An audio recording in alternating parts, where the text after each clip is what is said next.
Okay, and welcome back to WeTalking. We are at our season finale. And as we wrap up this season, this pilot season, we really want to thank our collaborators, our friends, our partners throughout this season who would have worked diligently with us on talking everything Caribbean, men, and masculinities. This episode, we're going to be reflecting on a conflict resolution workshop that we did in December. Today, we would have two of the participants from the workshop, Yusuf and Kimani. So without further ado, I'll let them introduce themselves. My name is Yusuf Bakaria. I don't really know what to say about this. What's one fun fact about yourself? I do MMA. I like to fight, like that. I do grappling and stuff like that. It's clearly an interesting fact because Kimani was pleasantly surprised. Kimani? My name is Kimani. One interesting fact that is box. So I don't know what's the difference. I know the difference between MMA and boxing, but I assume that MMA harder than boxing. It's dependent. I think for me, I do a lot more of the floor work and grappling and stuff like that. I don't really prefer. I like kickboxing. I like stuff like that. But I mean, they have their strengths. They have their weakness. I started with boxing. I started doing actual stuff like that. But those are years ago. I'm looking to do it over again coming this year. But as it depends. I remember talking to you about that last December when we were at the conference.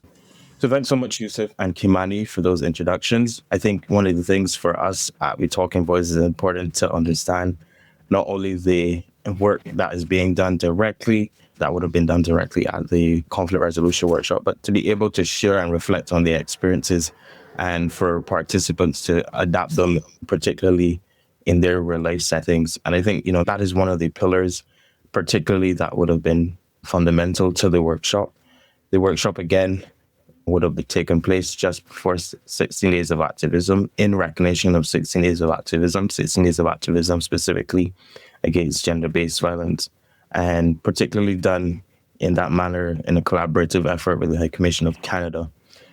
One of the important things that we would have wanted to achieve, and based on the conversations, I'm not going to spoil it, was to ensure that the young men that would have participated in the workshop are able to navigate conflict and high pressured situations outside of high anger responses, particularly in tools such as like walking away.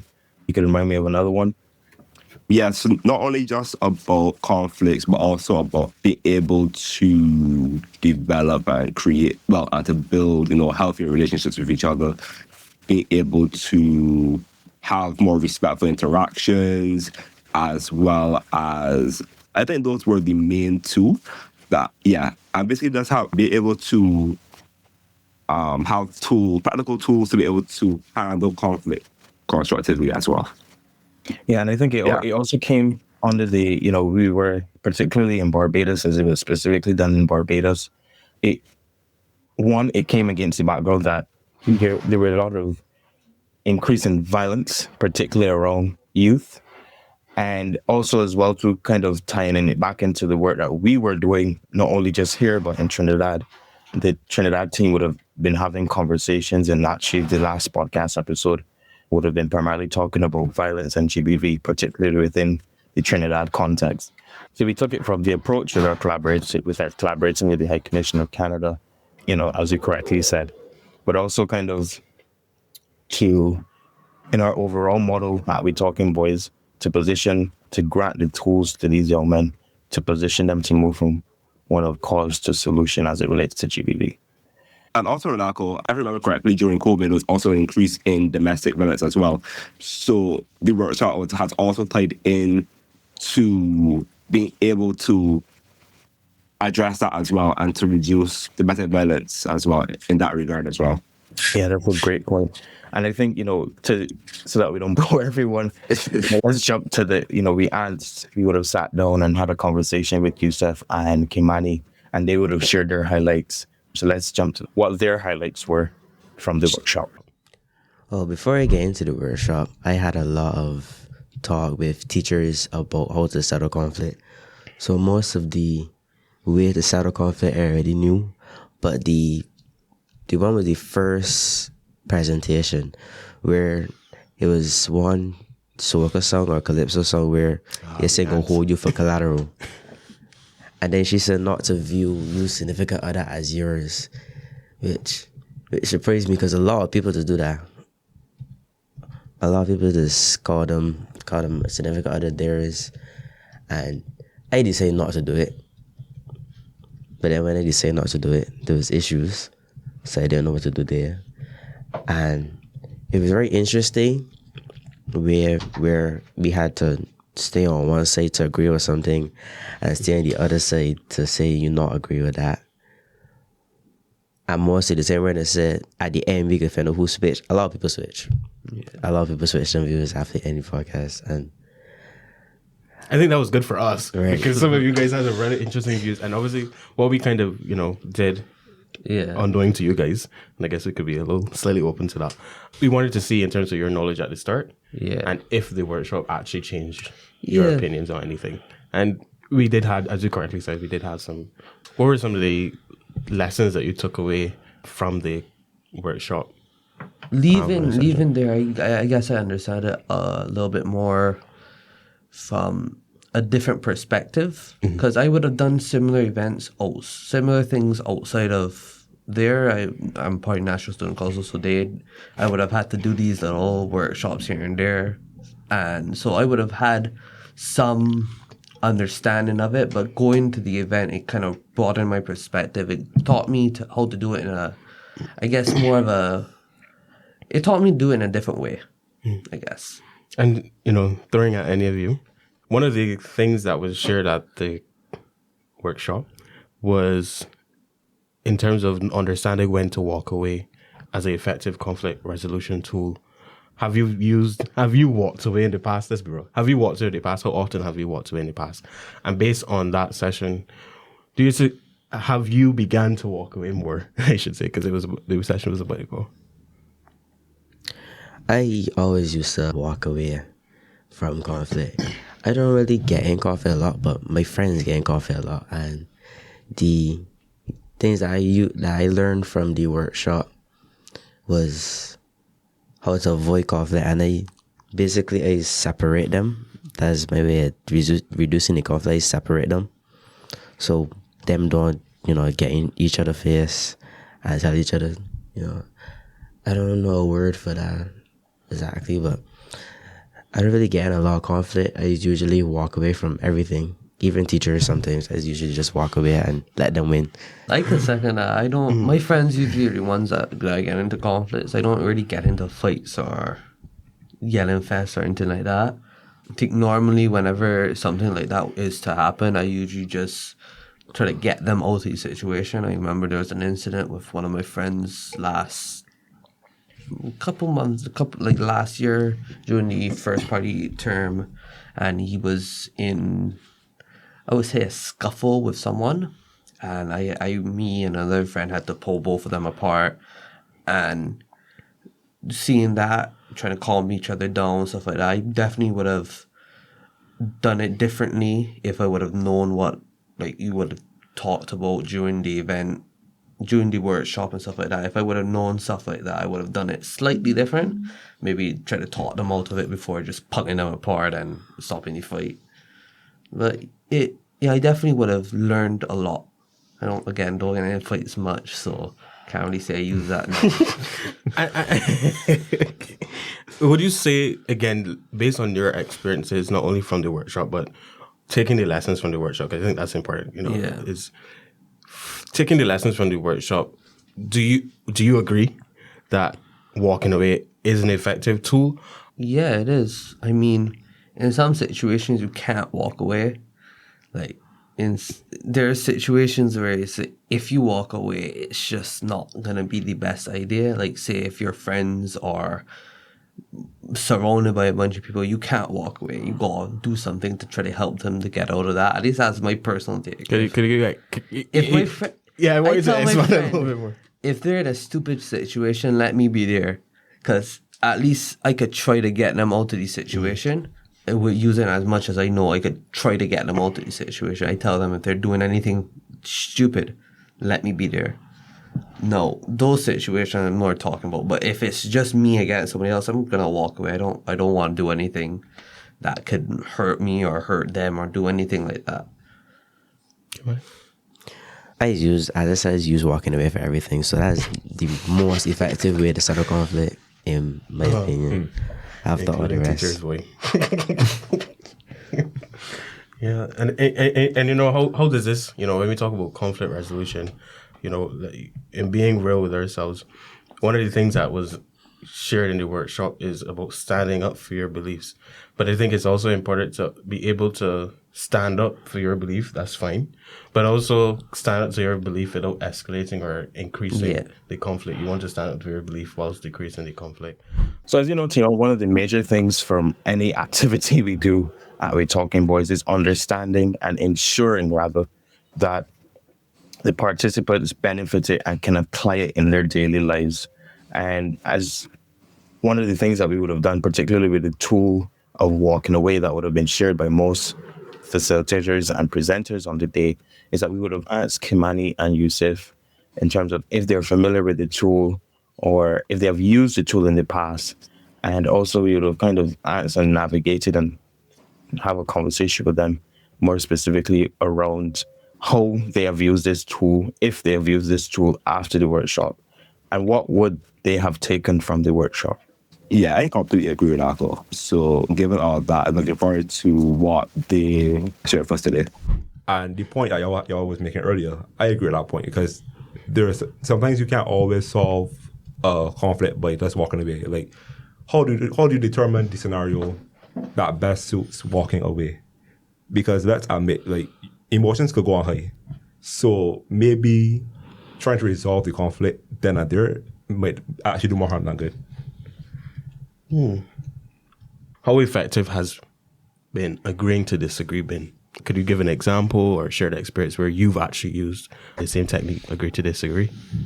Or has your knowledge of agreeing to disagree actually improved because of the I'd workshop? like to do a lot of those like religious talks and debates and stuff like that, especially with like my friends and people I love to learn, especially about religion and stuff like that. I'm a Muslim, so it's taught that to respect other people's religion and stuff like that. So there was an incident not even last year, like a couple weeks ago, beginning of this term, and I was talking with a fellow classmate. He's a year younger than me. That's all I'm going to say about him. And we were talking about, he's a Christian, and we were talking about the difference between Muslims and Christians. And I was giving him the rundown of what is stated. I'll give a brief kind of rundown. The major difference is that we don't believe Jesus was the Son of God. We believe he was a prophet. And I told him that, and he was like, well, how is that to be stated? Blah, blah, blah. He was trying to disavow my belief. I told him, well, to me, and in my book, it states that. No, I understand in your book it doesn't, and I will agree to disagree, or I understand your point, but this is my point. So we can agree to disagree on there. And that was pretty much the end of that conversation because he was kind of getting a little rolls out, stuff like that. So I just walked away. I just decided to leave it at that and went over to a couple other friends and we just started to talk and stuff like that. Any more high pressure situations you've been that you disagree to disagree or not? I can't really think of anything off the top of my head, but that was one more incidents that where you guys had a difference in opinion based on religion. That's fine. That's interesting, actually. That's really interesting. Right? Well, agree to disagree. I mostly have to agree to disagree when it comes to football. Oh, jeez. See where this going. Let's be careful where this is going. I'm not a football fan, but I know there are lots of football fans in the room. He wearing a Real Madrid shirt, just appeared. Since you can't see, he's wearing a Real Madrid shirt with Mbappe on the back of it. So, yeah. I feel you said, no, you're let's not start any conflicts. This is no, I was a Ronaldo fan. So any team Ronaldo used to play for, I used to respect. I'm not a football person, but share your experiences with football. This is really interesting. This is the Real Madrid shirt. Most of my family does support Manchester United, but most of my friends to support Man City.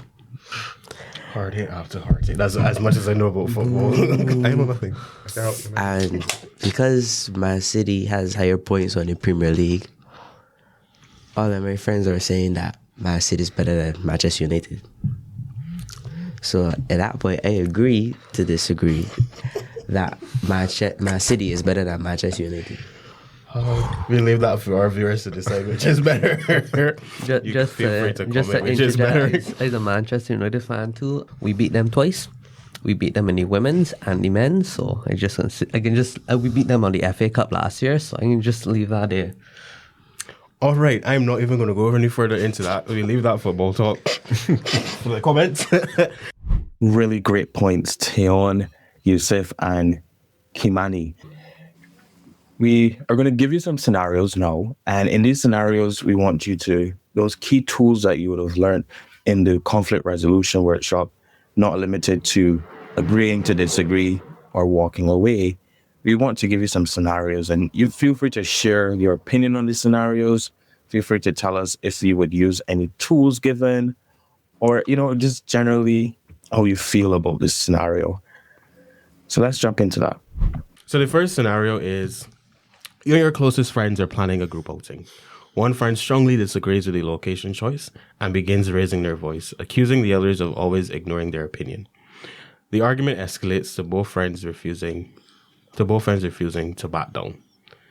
How could you use active listening to de-escalate the situation? Or how would you use active listening to de-escalate the situation? Or even how might you compromise or provide a suggestion to help resolve the disagreement? And when in this situation, do you believe it would be appropriate to simply just walk away and allow emotions to settle before revisiting the conversation? I used to actually have an outing with my friends. We went to watch Lion King. Worst decision of my life. He never picking a movie again. So we went and they got pizza. And one of my friends, they got pizza and they got 2 pizza from Little Caesars, and then they got the breadsticks. And breadsticks would be fun though. I never thought the breadsticks was that good. So we went there. Look, I feel for this boy. before we were picking the movie, it was supposed to be me and 4 of us, and then 2 of them was gonna bring their girlfriends. So it is what it is. And the girlfriends picked the movie, and they picked Lion King. The girlfriends did not show up. So it was 4 of us, and I told him, let me not go watch Lion King. Let's go watch Sonic. And he was like, no, we're going to watch Lion King. So we are in this argument about watching Lion King versus Sonic. And one of my other friends chimed in and said, let me just watch Lion King, because there is no point in us going to watch Sonic because the movie is bad. He never watched Sonic yet. This is Sonic 3, so usually the third movie is always be very bad compared to the first 2. And one of my friends already watched the movie. He said it was alright. The ending was bad, but everything else was decent. Spoilers for whoever ain't watched Sonic yet. Spoilers also for whoever ain't watched Lion King yet. That movie is bad.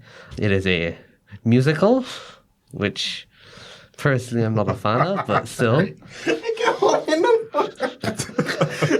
Continue. So we eventually de-escalated the situation by him buying me a drink. Because I was just gonna walk out and go watch Sonic by myself. So we went upstairs, we bought things. Also, what theater this is again? Globe? I think it's Globe Theater. That popcorn real overpriced. I was about to have another argument with the cashier about how overpriced that popcorn was, but I did not. So yeah, we agreed to disagree. He bought me a drink. I got a Pepsi. I walked in that theater with said Pepsi, and I had a not so wonderful time watching Lion King. So you walked away, and you're saying that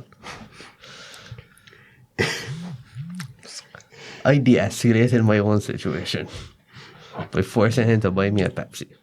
So the second scenario, you're working on a group assignment in school, and a classmate publicly criticizes your contribution during the group meeting.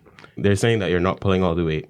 You feel this criticism is unfair because, again, you've been working hard. but the group doesn't seem to notice your efforts. The conversation becomes tense, and you begin to feel singled out. How do you address this issue assertively while still maintaining respect for your classmates?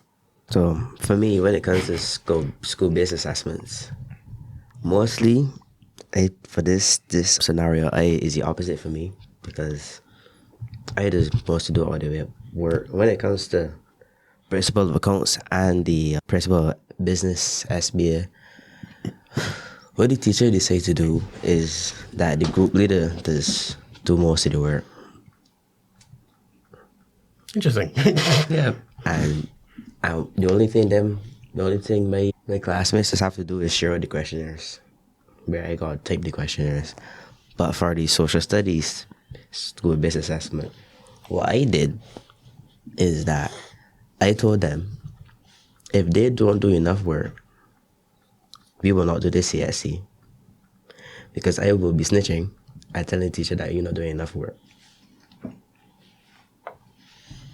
Interesting. That's fair. And again, what? Y'all really killing me for this episode. I think y'all been, Fear is fear.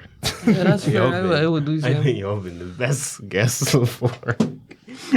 And I guess my follow-up question to what you said, does that ever come to any escalation in terms of people feeling that you singled them out? No. They want to do the CSC. So I don't know if it being like an autocratic leader where he's saying that if them don't do work, they've been doing the CSC. But I think that give them motivation, because when they say so, them start doing work. Okay, fair. So in that case, your way of de-escalating the situation is effectively telling them, look, you need to get the work done. We all have this same goal. We need to get the work done. That's cool. So you said, based on that scenario, what strategies for this same scenario, what strategies could you use to ensure that the group dynamic remains positive moving forward? So the additional layer to the scenario is now the group leader, giving them a stern warning. Yeah. So to ensure that, the tensions are, and you still achieve your goal, what strategies would you use in that situation? Try to communicate with them, informing them of what I have done, or what needs to be done in case that you're the group leader, and then also show them what you do. I haven't really had an incident. I personally just do my projects by myself. I don't really, unless I get forced to, I don't like to have a group project. So I would rather do all my stuff alone or with limited assistance. But if it does come to it, last year my English SBA was similar to that, where a couple of the members weren't doing the work, and me and like two other boys had to do everything. So when that situation happened, I communicated with the teacher. I informed them that, hey, these people aren't doing what they're supposed to do. If they don't do what they're supposed to do, I'm going to just do my work, and I'm not going to put their name on the list, because you put your names on the group project. I also informed them that if you don't do anything, I'm not putting your name there. You need to give me a very valid reason on why you ain't doing anything. One of the boys, there was 5 people in the group. One of the boys had a very good reason. He had a lot of medical issues that he was dealing with, but he still gave me information. He still sent me like questions, his answers to these stuff, blah blah blah, whatever, etc., etc. But he gave me, the other boy just didn't do anything. He was just sitting there, and what we would schedule meetings. We would have time slots where we would just go through work, and he wouldn't be there ever. So both of you, and it's very interesting that both of you are saying, let's talk about this before. Yeah. Because we all want the same thing. Yeah. The We SBA. all want to be entered. So let's discuss how best we could, if there's an issue, how we can resolve. So effective communication. And the final scenario before we begin to wind down. All right, let's go. So at home, a family member accuses you of not doing your fair share of household chores. You feel the criticism is unjustified because you believe you've been contributed equally. The conversation quickly turns into a shouting match. Okay, so for the two of you, how could you use reflecting before responding to avoid reacting emotionally? Let's start with that one. Or what role does compromise play in finding a solution?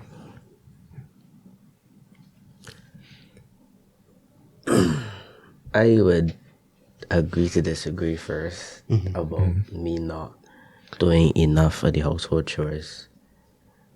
And then I would compromise and start doing more. And if they still say I'm not doing enough chores, I would have them monitor me and see how much chores I'm doing. Like give me a short timetable when exactly to do the chores, when exactly to wash plates, when exactly to wash your clothes. And if they're still saying I'm not doing enough, well then I would just walk away and help and ask for help for other family members to help with the chores. Yusuf? I don't think I've ever had an incident like this. I tend to do a lot. I would probably try to communicate with them, what do you think I'm not doing that I'm supposed to be doing? If they give me something like an answer, like, oh, you should be taking out garbage, you should be doing this, and I'll be like, well, I do so already. I guess you just don't see, or you just don't notice, whatever. And if this continues, if it continues to escalate further and further, I would just walk away. Right. So I guess you just kind of reading my notes, but Yeah. If the argument continues to escalate, how might you suggest a time to, revisit the situation? You mentioned walking away. Yeah. Imani? I would start to agree to disagree. I wouldn't want to escalate the situation further. So I would walk away and start doing more chores, and the exact chores that them put me up to do it, so I would start doing more of it. Yeah. Do you have anything on you? Yeah, I was thinking, what if in a case none of those things work, like walking away or doing more? If those don't work, and also agreeing to disagree, those don't work, then what would another alternative be?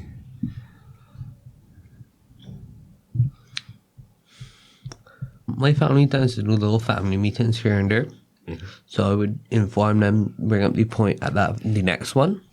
And when that does happen, I would, if that's possible, we would do it there. And if it doesn't happen, I would and we have to end the situation then and there. I would just say, okay, if you want me to do more chores, tell me what you want me to do. I will do it.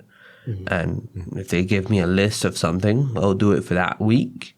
And then next week, I'll stop.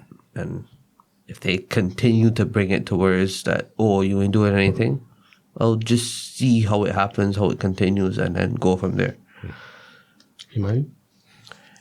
I wouldn't want to start a conflict by arguing that I do a lot, because that wouldn't really get me anywhere. So besides walking away and agreeing to disagree, I would start to compromise. Quick example of how you start to compromise. I would say basically the same thing you said, what exact chores you want me to do and how am I not doing them more effectively, that you would notice that I am doing more chores. Okay, understandable. So, two wholesome young men, I see. As we wrap up, I'm going to do quick rapid fires in terms of your feedback. So first thing I would like to ask first and foremost was, how would you describe the workshop in one word? Please don't say interesting. Two, how do you value the importance of walking away, and also the importance of techniques for resolving conflict with empathy and respect, and the role of reflection, compromise, the role of reflection and compromise and analysis of the situation in terms of resolving the conflict. I think if I was to say the workshop was fun, I can definitely say that. It was a very fun time. I would say the value of walking away and stuff like that. I mean, walking away is a good way to end an argument.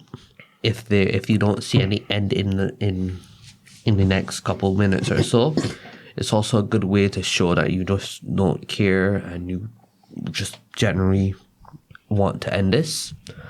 I would say, I think I'll just go over to the next question. The whole part of how to resolve a conflict with respect. To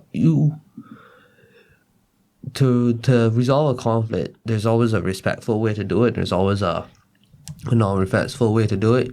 Say if it's like an argument about something that is just pointless, you can say, this is a pointless conversation. We're just gonna continue this argument till we can't. So let's stop here and we can come back to this if you ever want to, but we can do it like that. Or you can just, again, walk away. There's a very respectful way to do so. You can be like, I think this conversation is getting a little too heated. I think we should kind of end it here before anything escalates, and then you both go your separate ways. You mind? The workshop was entertaining. Entertaining? Igor, what was it? Sorry, I'm gonna probe you. What was it entertaining? What was entertaining was the ways to resolve conflict and how conflict does start. Like the video that she showed where Leanne. he went through chiffon and he didn't want she to go through his. After the video didn't really show how to resolve the conflict. It was just left on a cliffhanger, but intentionally so. Yes. So again, the same questions in terms of your understanding of walking away, etc. Walking away is really effective for me, but there is some issues along with walking away, because when you walk away, people tend to think that you're cowardish or you didn't really handle the situation like how somebody who was brave will handle the situation. But a lot of people do walk away, but when people get in their head, they tend to go back in the conflict. And a technique that I would give to that person who would not back down is that sometimes that you don't always have to win the fight. Sometimes it's better to let it go than to continue pursuing, because if you pursue, then you will probably end up worse than if you just walked away. And in terms of, how do you understand, based on the importance of reflection or analysis of the situation and compromising or any other further actions to de-escalate the situations?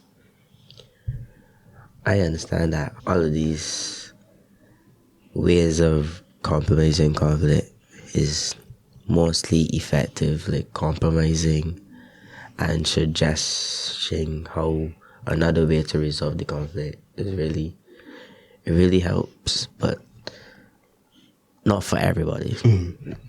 Some people have different views and some just don't listen to you, and it's hard to resolve conflict with those sort of people, because you got really try, and sometimes you may even get in the conflict because you try to stop it. So what would you say, very quickly, in that situation, what would you do? I would try my hardest to walk away. To walk away. That's fine. Yeah. So I think, thank you, Yusuf and Kimani, for joining us today. It's been a very interesting conversation here in the studio. And, it is really heartwarming. Dion was also part of the planning team for the conflict resolution workshop. To hear you describe it as fun, entertaining, but also at the same time understanding that there was a lot that you did take away from the workshop. I think that's very important for us to understand. And actually, Yusuf talking about how some of the things would have changed his perspective in some of his actions going forward.